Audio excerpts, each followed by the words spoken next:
Welcome everyone. This week's session, I am bringing to you once again Kensington Tours, who I love dearly. And this week we are going in depth into Iceland, and we're taking the expert from Kensington Tours, which is Jess Brown. And she is going to tell us all about Iceland and what a fabulous destination it is. So I'm going to sit back and learn along with all of you, and we'll hand it over to Jess now. Take it away, Jess. Well, thank you so much, Jenny, for that great intro. Hello, everybody. My name is Jess Brown, as Jenny mentioned, and I'm so happy to be here today and chat with all of you. So thank you so much for joining. I do hope that you're all doing well during this crazy time. So first, I'd like to start off by introducing this absolutely delicious cocktail. And what I would like to mention first is that Revesz vodka, the Icelandic vodka, is not the official drink of Iceland. The official drink is actually a schnapps called Brennivín. And Brennivín is loosely translated to the Black Death. So in order to kind of keep this a little bit more light and fun and tasty, I thought I would introduce you to Revesz vodka. And what's really great about this vodka is that not only is it distilled using sustainable energy, but it's also made from a glacial water that's drawn from a lava field. So very, very local, very authentic. And what's really neat is that it's one of the first green vodkas. So a little bit about me. I am Jessica Brown, and I've been at Kensington Tours for almost 10 years now. Every day has brought pretty much something new. I love that each day is different, and I get to chat with new people from all different parts of the world on a daily basis. And I really love connecting people to why they're traveling. Is it an anniversary of a birthday, or just to explore and tick off things off your bucket list? It's just an exciting element to add to a trip. So my why to travel is probably very similar to a lot of yours. Meeting new people, I think, is huge. They're able to broaden your horizons a little bit. You get a real good sense of the local culture, and you probably find some friends there. And even if you don't end up maintaining that friendship, I do find that sometimes the people you meet on trips have the most impact on you. And that kind of leads me into number two, which is, becoming inspired in your everyday life. You can meet some artisans at a local market, and it may inspire you to pick up a paintbrush, or just even chatting to someone at a local coffee shop, and, their view on life may make you think a little bit about how you view things. So I think that's kind of a nice little pro to getting out there in the world. Learning about new cultures and customs. I'll talk a little bit about Iceland later on in the slide, but I just think that this is a huge part of travel. Learning about what other people and other cultures are doing and how they celebrate things, and even as simple as how they walk down the street with their friends. Some people, they link fingers in some cultures, and others, they don't even, touching is not a normal thing. So witnessing this firsthand, I think, is really lovely. Getting pushed out of your comfort zone. So that might be bungee jumping off of, a bridge in New Zealand, or trying new food in Iceland. And for me, it would be, getting on a plane. Getting on a plane is very, very scary for me, and I really have to pump myself up in the days leading up to it. So for me, it's worth it. It's completely worth it, but it's a very scary thing. You could take cooking classes, you could take art classes, you could learn how to horseback ride, learning new skills that you may not necessarily learn when you're at home, because we get so ingrained in our everyday life and we get so busy that sometimes we forget to spend some time on ourselves and really grow as a person in terms of new skills. So I think travel will really open up that door for us to do that. Trying new foods. I mean, going to Iceland especially, and I'll talk about this, but there are foods there that you would never see on a menu here in North America. It's just not something that you would imagine going to your local cafe and seeing reindeer on a menu. So trying new foods and broadening your horizons that way is again maybe something that pushes you out of your comfort zone as well. Learning a new language, this is huge as well. Most places actually speak English, but there are some, smaller pockets in each country that don't. So learning some new and even small phrases like hello, how are you, thank you. I think it's really showing the locals that you're visiting their country and you're really trying to embrace it.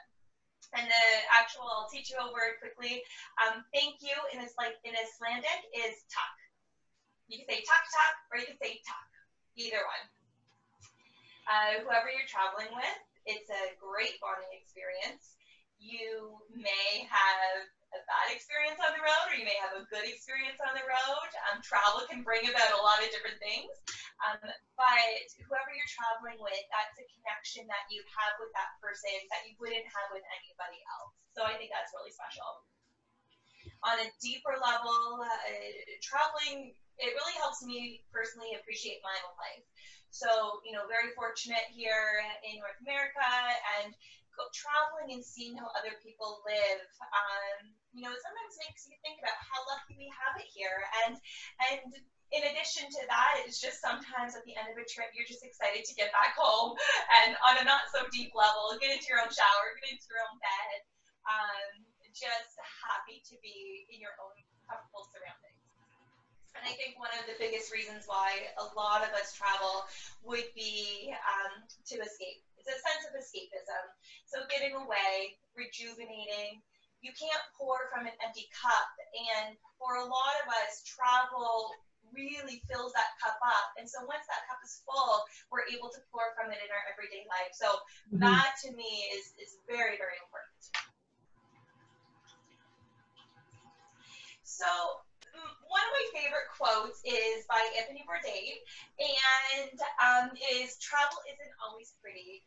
It isn't always comfortable. Sometimes it hurts, it even breaks your heart, but that's okay. The journey changes you. It should change you. It leaves a mark on your memory, on your consciousnness, on your heart, and on your body. You take something with you, and hopefully you'll leave something good behind. This is so true in my eyes. Travel isn't always going to be that cookie cutter experience where you have the most wonderful, joyous time. There are sometimes experiences that you have that are a bit tougher, whether it be, you're somewhere and there's a train strike and you have to figure that out, or, you, knock on wood, this doesn't happen, but you get sick, or you experience just something unfortunate, or you do experience wonderful things, but either way, it helps you grow as a person. And expanding yourself to new cultures and trips and sites and people is really going to help that growth. And for me, this is the number one reason why I have grown as a person is going out there and experiencing the world. So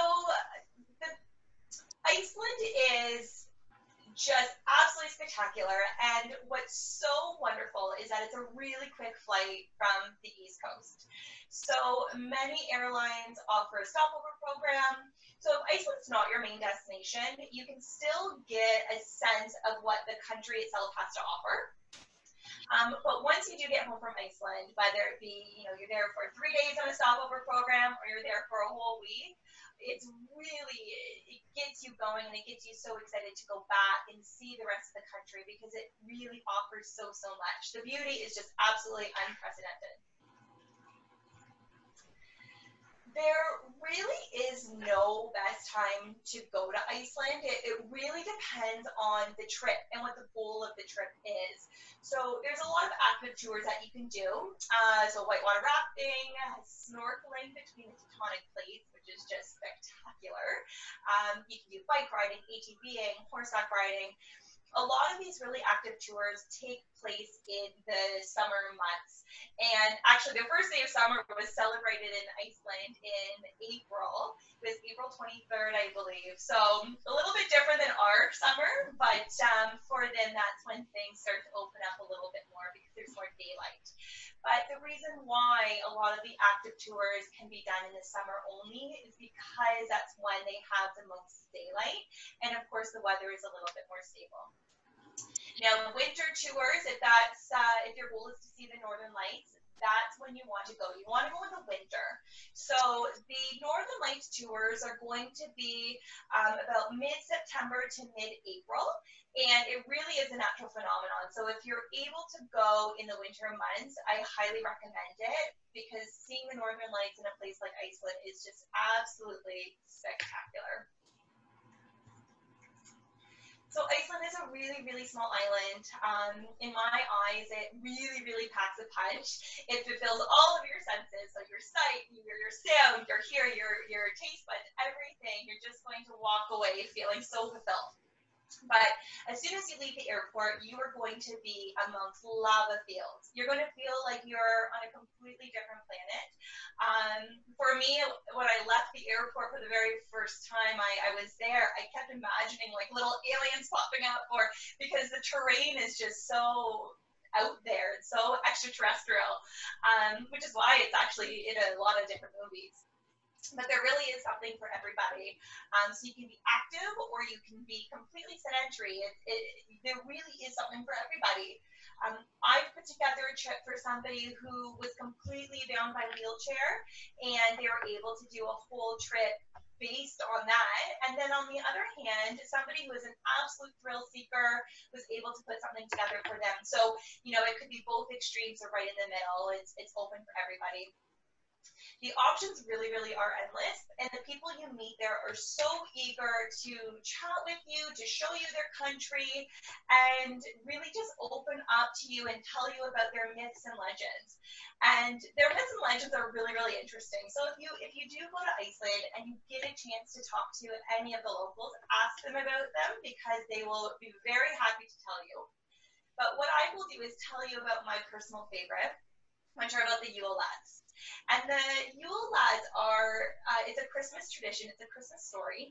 And what they are, they're 13 sons. They're like elves, so to speak. And the 13 sons of a woman named Grilla. And they live in a volcano named Katla. And as a fun fact, Katla is a extremely massive volcano in Iceland, and they've been saying it's due to erupt any day, but they have been saying that for years, so we'll see what happens. But anyhow, they live in this volcano, and in the 13 days leading up to Christmas, a different Yule lad will visit the children and place either a treat or a rotting potato in the shoe that they've left in the bedroom window. So it depends on how they've been that day. And then coming up to Christmas Day itself, Grilla will come down, who's the mother. Grilla will come down, and if the child's been naughty that whole year, she'll actually eat them, snatch them up, put them in her cauldron to boil for dinner.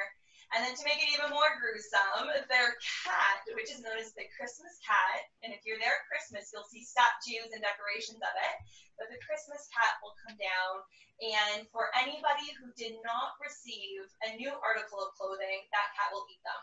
So it's very dark, it's very gruesome. However, it's part of their culture. It's very different than what we have here, but it's so interesting because it's just really, it's what they tell their children. It's what they do every year. And for me, I have a 2-year-old, so I'm not sharing that story with her just yet, but I will when she's older, and I can't wait for that because I think it's just so interesting.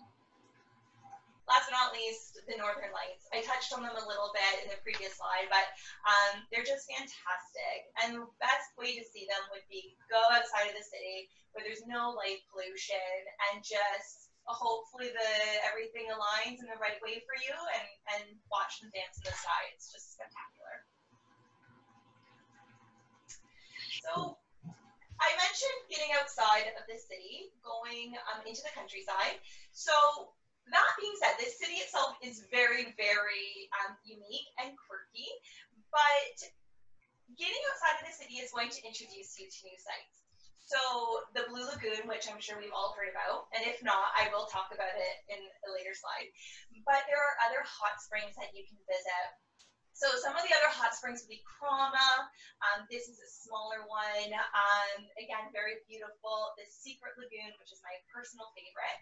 And what I love about it is that it's outside of Reykjavik by about 2 hours, give or take, and it's on this Golden Circle route, so you can actually combine it with some of the major sites on a day trip. But it's a man-made lake, and it's very bare bones of change rooms. You can have a beer. They do have a bar. You can have a beer. You can have a smoothie. Completely up to you. But all around this lagoon are bubbling geysers and, you know, just the volcano fields. It's very atmospheric and just something that the Blue Lagoon's not going to give you. And then the other ones, Lagavulin, Montana, and Meegat. So other natural baths that are very, very similar to the Blue Lagoon or the Secret Lagoon. They're all part of that, you know, geothermal energy. The water's being heated by the rocks. The water's being heated by the ground itself. And it's just a relaxing time. The glaciers are spectacular. Iceland is known for the volcanoes. It's the land of fire and ice, so volcanoes and glaciers. This glacier in particular that I have on the slide, so Havajökull, is known as the fastest receding glacier. And you can actually do glacier hikes on there with a guide. It has to be with a guide. And what's happening is the glacier is receding at such a quick pace that every time a guide goes onto the glacier, they have to double check the entry points because the glacier is receding so quickly. The entry points are changing because the ice is constantly shifting and adjusting. So, I mean, safety first, of course, but it's not something they always have to do for every glacier, but this is one that they do. The Westman Islands are also spectacular. It's perfect for if you like something off the beaten path. This can be done really only in the summertime. You can do it in the fall and spring, but because of the weather, better in the summer. You can see puffins, you can see whales, and it's just off the south coast, so it's not too far at all from Reykjavik itself. So, believe it or not, Reykjavik does have a great food scene, more so in the city. So I was saying, get out of the city for some of the sites, for the natural or for the northern lights. But for food, if you love food, there is good food in the countryside, but the actual city of Reykjavik is really up and coming. So they have like things that you need to try. Rye bread. The rye bread is so unique because the rye bread is actually baked in the ground next to a geyser. So because it's so hot underground, it's how they heat their houses actually, which is interesting. But it cooks the bread, and it typically takes all day, but the end result is just absolutely delicious. And they can offer it in different ways. They can have smoked salmon on it. They can have eggs. They can have fish. I mean, it's completely up to you. And a lot of restaurants will offer this rye bread. Ice cream. Ice cream is, I know, probably really surprising considering the country we're talking about. But Icelandics eat it all year round.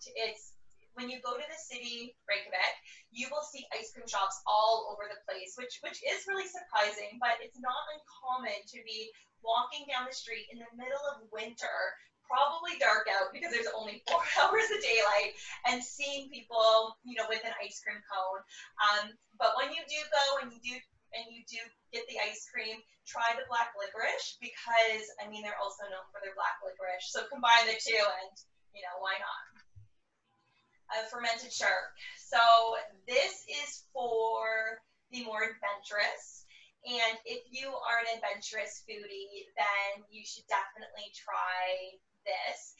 Fermented shark is actually from a Greenlandic shark, and it's not very common now for locals to eat. It was really something that the Icelandics ate generations ago during the winter months to help them survive.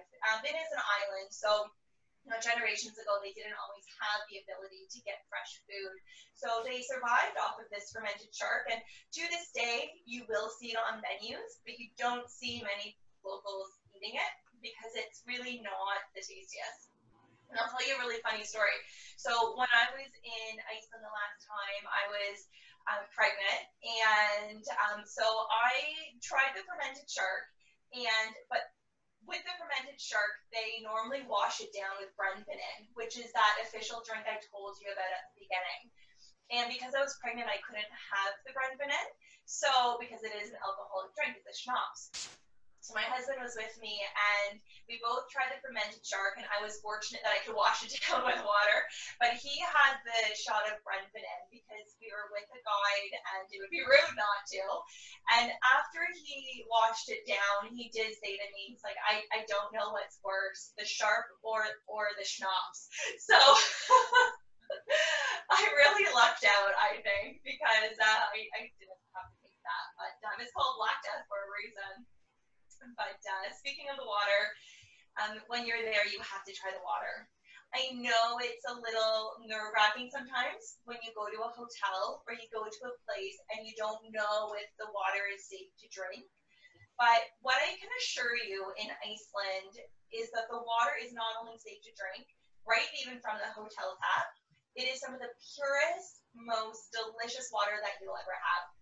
So it comes right from the glacier. So it is icy, icy cold, absolutely beautiful, super fresh. So what I recommend, because Iceland is really trying to go plastic free, and a lot of grocery stores actually don't even offer plastic water bottles, for you to bring a reusable one at home or from home. When you get to Iceland, you can fill it up under your tap, and if you happen to go to a glacier such as Sólheimajökull, then fill it up right from the glacier. I mean, why not? One in Iceland. Mm-hmm. So this is a picture of me, and again, I was several months pregnant, and this was the last trip that I did or the last time I was in Iceland. But this day to me was a perfect day. And the reason I say that is because it had everything that I wanted in what I would envision a perfect day. So it had activity, it had food, it had local conversation, a lot of fresh air.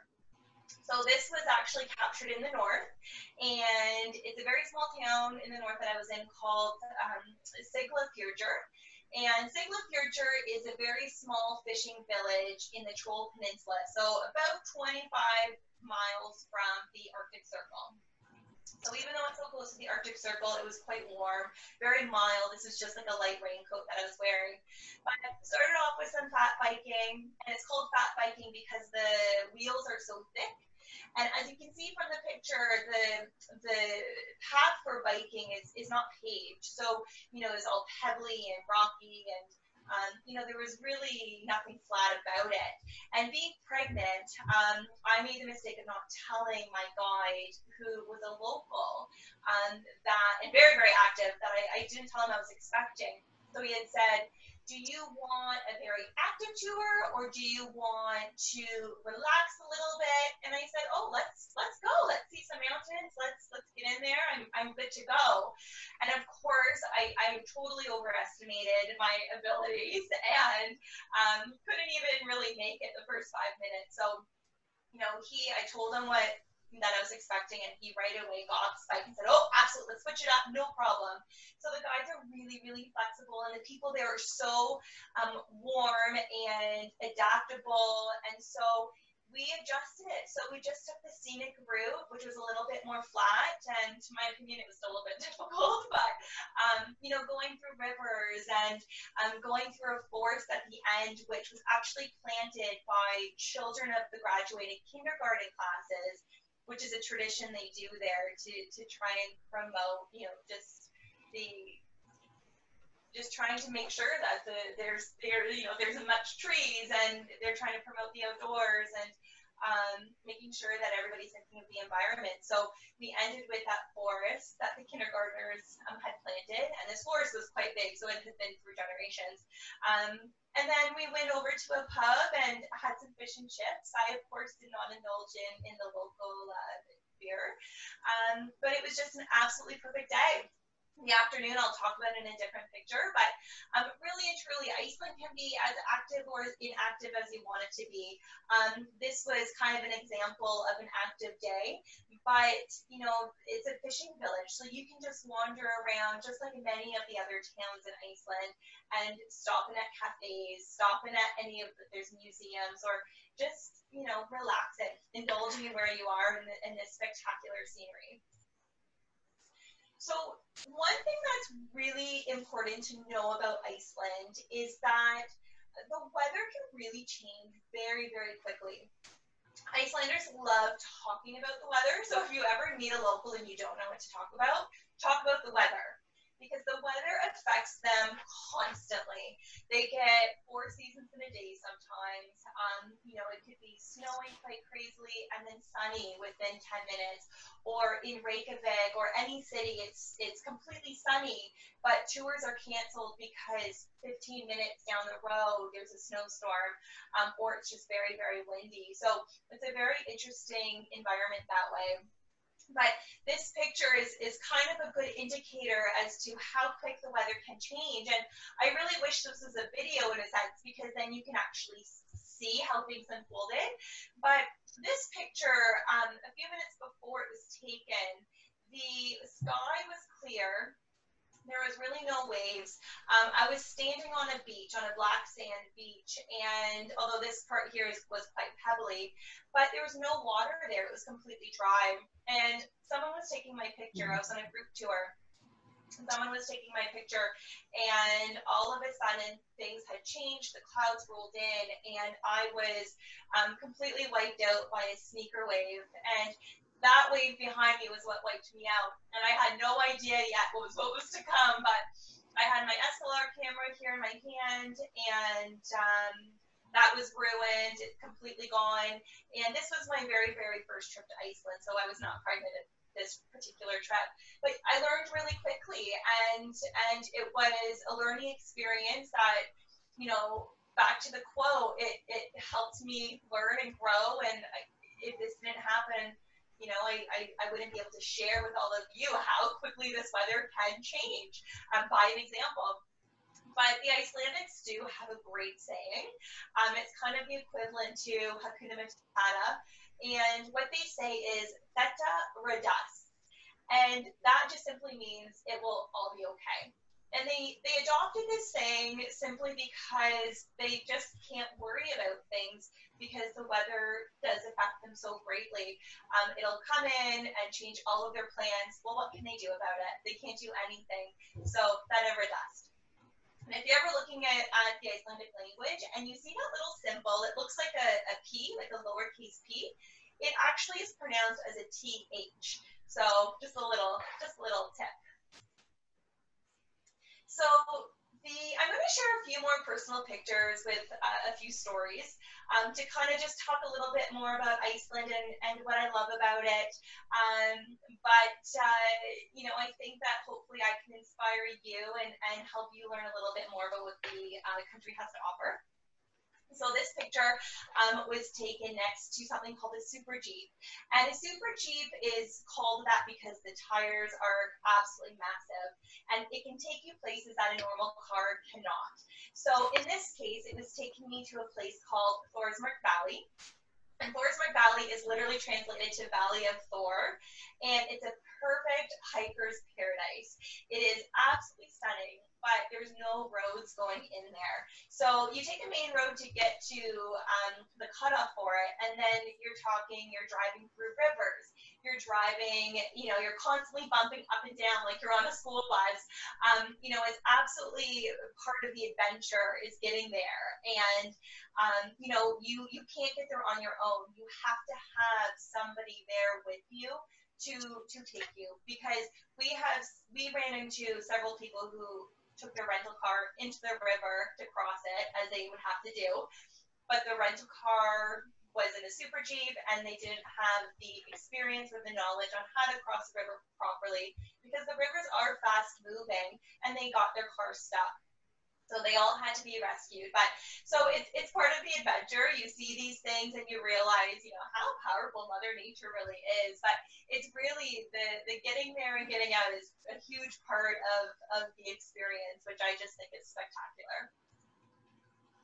So this day, this is me on a sea kayak in Siglafjordur, and this was the afternoon to that day on the bike that I had shown you a few slides ago. And this just kind of shows you how serene and beautiful Iceland is. A lot of the towns do look like that, with the exception of the mountains. This is very much the north, and the north is just absolutely breathtaking in my opinion. If this was taken a week later, then they had a huge snowstorm and you wouldn't have been able to get in and out of this town. But this town, for any Netflix lovers out there, there is a show on Netflix called Trapped. And it is an Icelandic show. There are subtitles if you don't mind that. And you actually, I find, don't even realize you're reading after a while. But the show itself is based in this town. And so if you're looking for some travel inspiration and you want to see some, you know, beautiful scenery while watching a crime show, a murder mystery, watch the show Trapped, because you get to see not only the beautiful town itself, but you know, the hotel there that's absolutely stunning, and there's only one. You know, just the local culture, it's all in there. But just an absolute spectacular day. Sea kayaking in the fjord, so close to the Arctic Circle. It's not something I get here in Toronto, which is where I'm located. So this day, this is my friend and local Dag Bjort. And Dag Bjort took me todd buggying through the north. And when you think of Iceland, you think of volcanoes, you think of glaciers, you think of the small, sleepy fishing villages, but you don't always think of adventure. And this was in the north again, but in a place called Depler Farm. And Depler Farm is just an absolute spectacular place to not just stay, but they're full of activities. And this is one of them. And she took my husband and I out for a little jaunt around the premises, around the grounds. And I say jaunt, but really it was pedal to the metal, feel the need for speed. And you know, we got to switch, and I got to get in the driver's seat, which, you know, probably bored her because I went quite slow compared to her. But, you know, it's not something, again, I would ever do here. And you don't always think of Iceland as this adventurous place, but here it goes surprising you again. And here it goes, you know, making you think, oh, there's so much more to it. And there's really something for everybody. It's just absolutely spectacular what you can do there, but perfectly safe. And I was actually pregnant in this particular adventure as well. So I mean, you know, good for anybody, truly. So the iconic Blue Lagoon. So is it a must? I mean, I think so. I think it really is. Now, I told you of a few other really small natural hot springs, but the Blue Lagoon is so nice because it's actually really close to the airport. And so when you get off of an overnight international flight and you're exhausted, you arrive at 6 or 7 a.m., which is quite typical. And you can't check into your hotel until 3 or 4 p.m. You know, what are you going to do? So I always recommend adding, you know, go to the Blue Lagoon. Anyone I know going to Iceland, I say, go to the Blue Lagoon when you arrive. It's like 10 minutes from the airport. You can leave your luggage in the car, nice and safe. You just bring in your carry-on with your swimsuit, which you would have pre-packed the night before. And they have everything. They've got toiletries, they've got the towels, they've got the bathrobes and the flip-flops. And it's a huge, huge space. So even though it really is touristy, everyone who goes there for the most part are tourists. It is absolutely beautiful. And because it is so big and they have timed entries, you don't really feel like you're in a huge crowd. As you can see from this picture, there's other people around, but it's just you don't feel stuck for space. The only place you may feel that way is they do have a swim-up bar, and so there can be a line congregating there with smoothies or a beer, and they do the face masks and everything. But it's a beautiful, beautiful way to start your trip. Very relaxing. This picture was taken in November, and it was taken at about 3 or 3:30 p.m. So I had a later flight because I connected through a different country. And you can see in the right-hand side of the picture, right above the rocks there, it's a bit orange. So the sun was already setting at that time, 3:30 p.m. And that's because they really have minimal sunlight in the winter months. So, but beautiful in the evening, beautiful in the day. It's just spectacular. And a word of advice for ladies or even gents who have long hair, try not to do what I did in this picture, which is dunking your head in, because it's going to be almost impossible to brush your hair out after. It is just a nightmare. There's a mineral in the Blue Lagoon which makes it really blue, but it's called silica.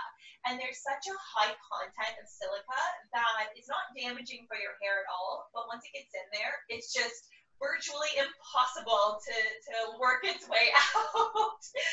So Iceland, you don't want to be concerned with your hair anyways, because it's Iceland. It's going to be blowing everywhere anyways, and you'll have hats, but still, it's a good tip to keep in mind. And this picture is from the north, and you could probably see a bit of a trend. I absolutely love the north.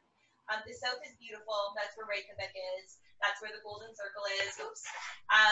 But the north is a little bit more untouched by tourism. And so it's not only a little bit cheaper in price, to be very honest and fair, but you're not going to see the coach buses as much. You're going to be having a little bit more of a quieter experience. You're going to be able to explore a little bit more freely. And this picture is taken at one of the big sites in northern Iceland, and it's a waterfall called Godafoss. Now, Godafoss is not this particular waterfall. Godafoss, this is the runoff from Godafoss. So Godafoss is a waterfall that is a little bit further behind me, and I just actually walked along with my guide, and we just walked along the water's edge, and there's no boundaries. You can, for anyone who loves to explore, it's perfect because it's not so built up with tourism.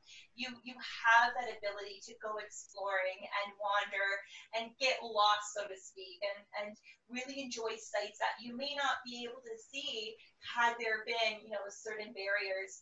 Of course, it's all at risk, so you have to be careful, of course. But it's just a nice way to get off the beaten path a little bit, and I think it's just absolutely spectacular.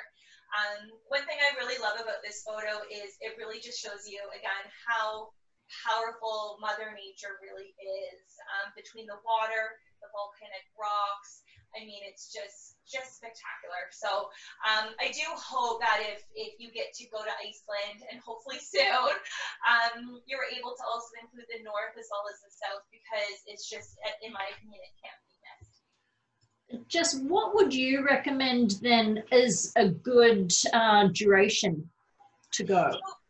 So for Iceland, now, I mentioned at the beginning it can be a stopover. So if you have only 3 days, then you stay in Reykjavik, stay in one place, and do a few day trips from there.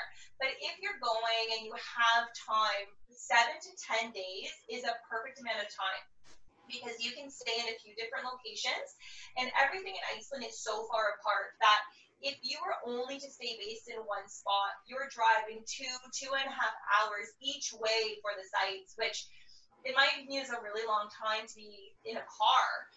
No matter how beautiful the surroundings are as you drive through, it's still a long time to be in a car. So 7 to 10 days is going to give you the ability to move around a little bit, but not feel rushed. Okay, perfect. All right. Excellent. But yeah, that's it for me. I mean, I absolutely love presenting this and sharing my love for Iceland, and I really hope that I was able to inspire or bring up some travel dreams. But of course, if any questions that you want to ask, I'm very, very happy to share. You have been through everything. This was absolutely amazing, from the Northern Lights right through to active, non-active times of the year. Like, you have covered it all, and I just wanted to get an idea, a sense of duration. So there is something for everybody there, as you said, and doesn't matter how fit or whether you want the slow pace to the mind-blowing pace, you can make it happen. Absolutely, absolutely, and that's one of the nice things about it. It has that maybe conception that it is really for someone who wants to be active, but with all of these natural hot springs and all of these beautiful landscapes, you really can sit back and just relax and take things slow.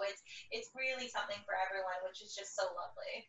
I know that there's not a huge amount of accommodation, so how far should people be looking at booking in advance?